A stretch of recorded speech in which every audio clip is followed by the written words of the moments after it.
Welcome to the debate. Imagine a city spending millions of dollars to lay down a state-of-the-art water network. On paper, it looks like a staggering success. Right, the blueprints are flawless. Yeah, exactly. Flawless blueprints, the engineering reports are totally signed off, and the public officials have cut the ribbons. Yet, a mother living maybe 50 feet from a newly installed public tap still wakes up before dawn to walk 3 hours every single morning just to find water to keep her children alive. Which is a heartbreaking reality, and it forces a massive question about the global development apparatus. When you zoom in on the human level, access to these billions of dollars of infrastructure is often, well, a total illusion. It really is. Today, we are looking at the rapidly growing urban environments of Ethiopia, specifically the informal settlements, where comprehensive water, sanitation, and hygiene, or WASH policies, exist beautifully in government documents, but clash violently with the daily physical reality of the most vulnerable people. We have to ask what the fundamental barrier actually is. Like, what prevents these policies from becoming reality? And that is the substantive issue grounded in our source material today, an essay titled Bridging the Chasm Between WASH Policy and Human Dignity. The author details this stark reality, forcing us to decide on a central question. Is this crisis strictly a failure of institutional implementation, or does it reveal a deeper conceptual flaw in how development policies define and design success in the first place? Right. I represent the view that the framework for success already exists. We have the theories, we have the mandates, we have the gender policies and disability frameworks. I'll argue that the failure is purely operational. It is a breakdown in keeping promises through, adequate budgets, practical training, and institutional accountability. And I will argue that the failure is fundamentally conceptual. I mean, blaming implementation or maintenance is an easy way out for policymakers.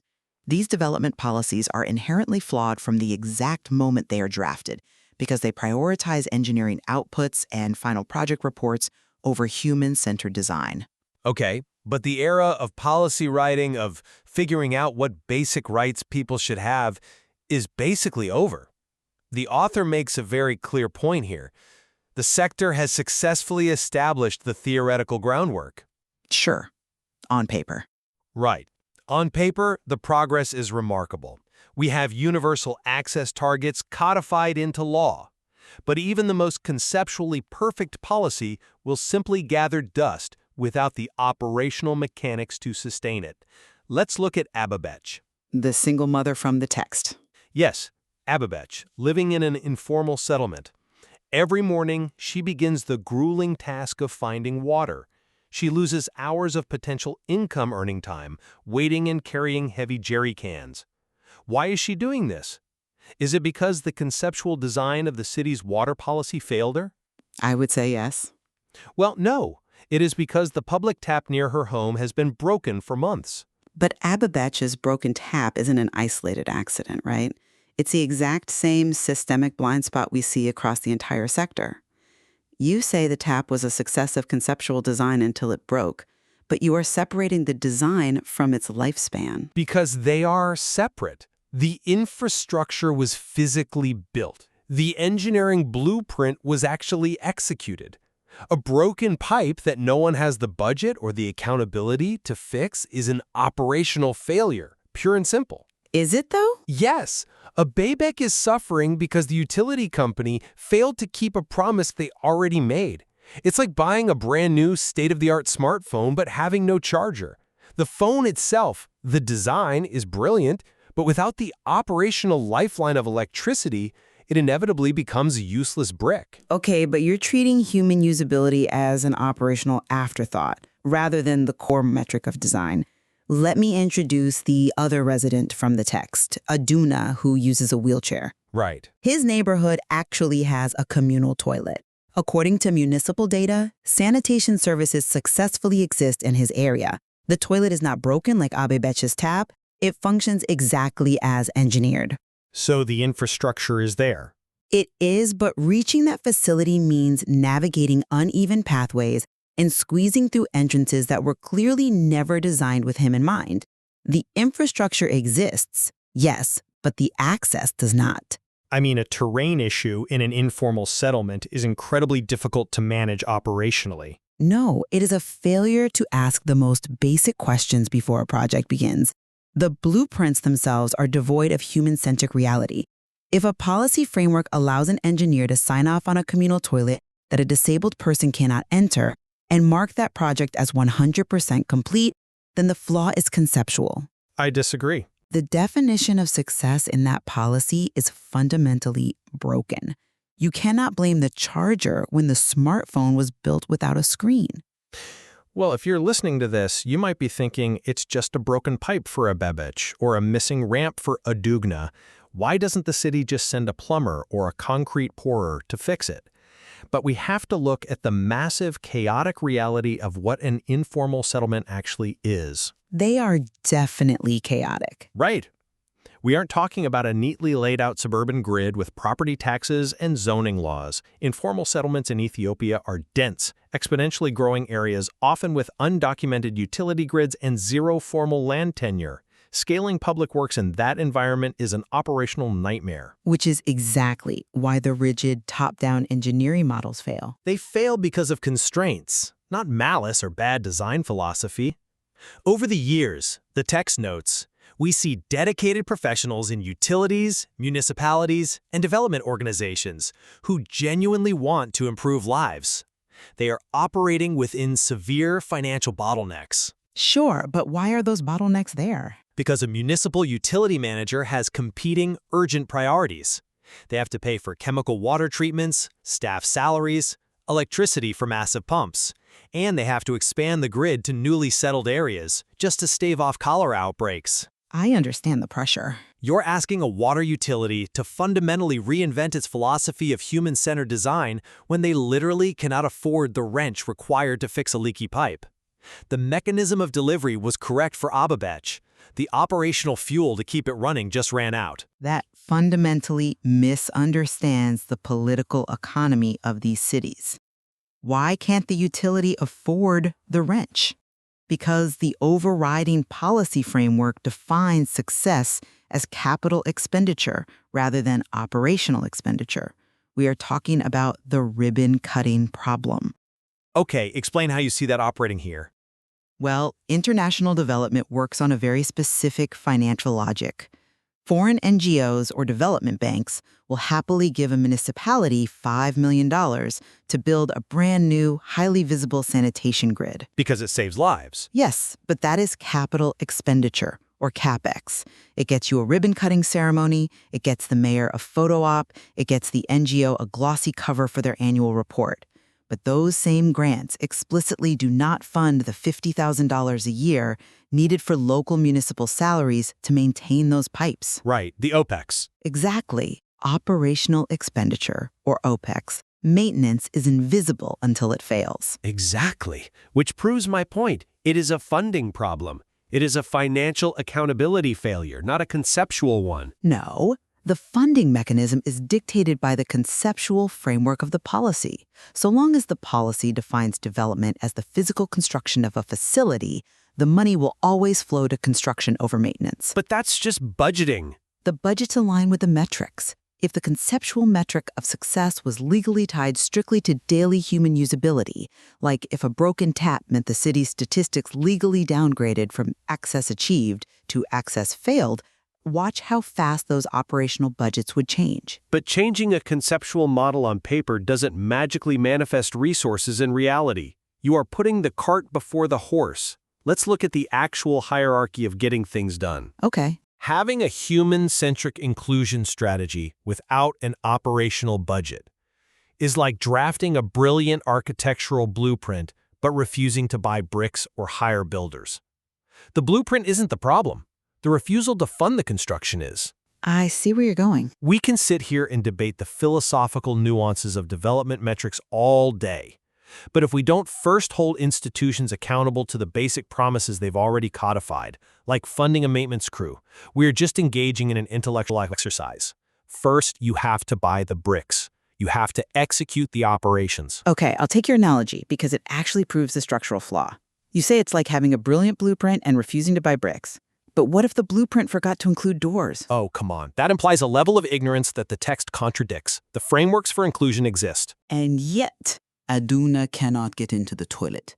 No amount of bricks, no amount of builders, and no operational budget will make that house accessible if the doors aren't drawn on the plan to begin with. But the capital budget. The bricks were bought, the builders were hired, the toilet was constructed, and the capital budget was spent. But the blueprint lacked the conceptual foresight to include a pathway a wheelchair could traverse. Building an inaccessible facility and then hoping an operational budget will somehow retrofit it later is the ultimate waste of scarce resources. You are demanding a perfectly tailored, bespoke standard of human-centric design for every single piece of infrastructure. How do you scale that when dealing with urgent public health imperatives? You have to. But when waterborne diseases are a daily threat in a population of millions, you need rapid deployment of standard engineering models. If you halt every public utility project to ensure it meets an individualized, localized standard for every possible user, you risk providing nothing to anyone while you constantly redraw the blueprints. You say individualized standard as if disabled people or single mothers are edge cases. They are the core demographic these policies are supposed to protect. I'm not saying they're edge cases, I'm saying you have to build the pipes first. True inclusive WASH means measuring success by asking fundamental human questions at the genesis of the idea. Can an elderly woman use this safely? Can a mother carrying a child access this water point easily? Can someone using a wheelchair enter this toilet independently? Those are vital questions, yes. If the answer to any of those is no, the project isn't finished, period, no matter how impressive it looks in the final engineering report. Well, the author is explicit that our biggest challenge is no longer writing better policies. The text points out that we already have the guidelines. The author states that the future is built through, and I quote, one decision, one budget, one water point, one accessible toilet, one accountable institution at a time. Right. This is a granular, operational path forward. It proves that the chasm is crossed through rigorous, step-by-step execution of the plans we already have. It requires operational discipline. We have to train the staff. We have to force the finance ministry to allocate the OPEX funds. You are reading that quote as an operational checklist, but the emphasis in the text is on the qualitative nature of those items. One accessible toilet. The word accessible is doing all the heavy lifting there. It still has to be built and maintained. But it demands a conceptual standard first. Crossing the chasm requires completely resetting the baseline of what development actually means to a city.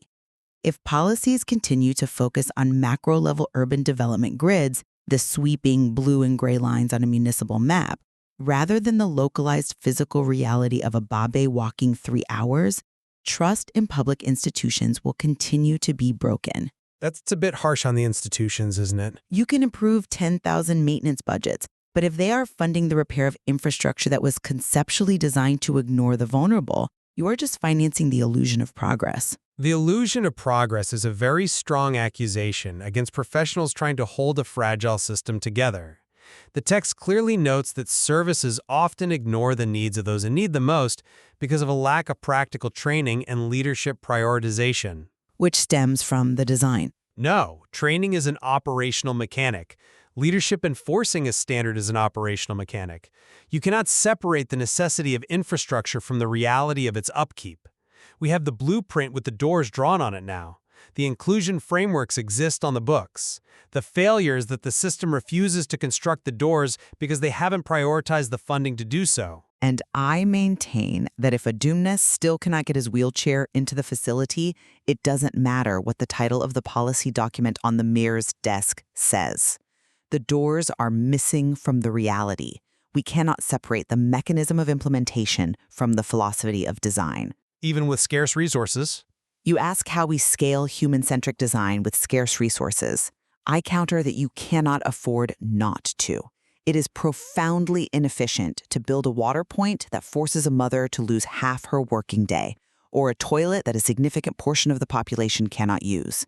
Asking the right questions before the concrete is poured is the only sustainable path forward. Well, I think that brings us to a crucial point of synthesis in how we view the source material. Whether the barrier is rooted in the lack of maintenance budgets or a fundamentally flawed definition of engineering success, we are both looking at the exact same consequence. Very true. True development simply cannot be measured by impressive final reports or the mere physical presence of concrete and pipes. It must be measured by the tangible, daily independence it provides to the people actually living there. That is the exact point where trust in public institutions is either built or irrevocably broken. We clearly disagree on the mechanism of the failure, but the human stakes detailed in the essay are undeniable. The reality behind the municipal statistics is profound and often devastating. It is a massive challenge, attempting to align the rigid machinery of municipal infrastructure with the delicate, essential nature of human dignity. When planners look at a schematic map of a city, they have to remember that those orderly lines represent real people navigating a very physical, often unforgiving world. Yeah. Bridging the chasm between the map and the reality requires us to look incredibly closely at the lived experiences of people like Abebech and Aduna and ask fundamental questions about what we value. Which leaves us with the author's final, lingering question to consider. As you look at the reality of cities struggling to provide basic services, we ask you, what is the single biggest barrier preventing our urban wash policies from becoming everyday reality for the people they're meant to serve?